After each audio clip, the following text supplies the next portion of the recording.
Hi guys! Hi everyone! This is Manay Gina and welcome back sa aking YouTube channel.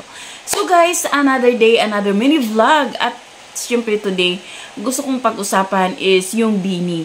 Kasi nga diba marami ngayong usap-usapan, maraming issue dahil dun sa, maliban dun sa meron silang issue, yung tatlo sila.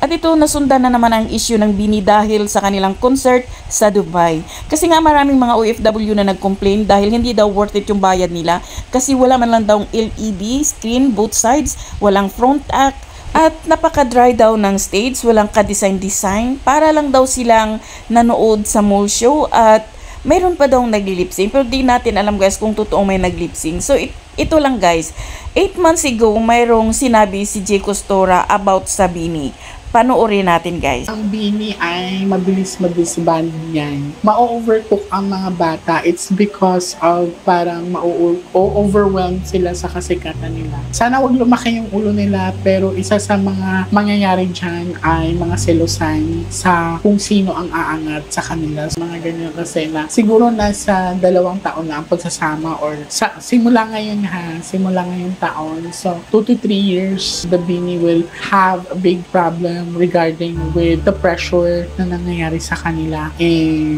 nakikita ko na the eagerness na parang to show up kung ano pang kakayanin ng bawat isa, so mag-disband.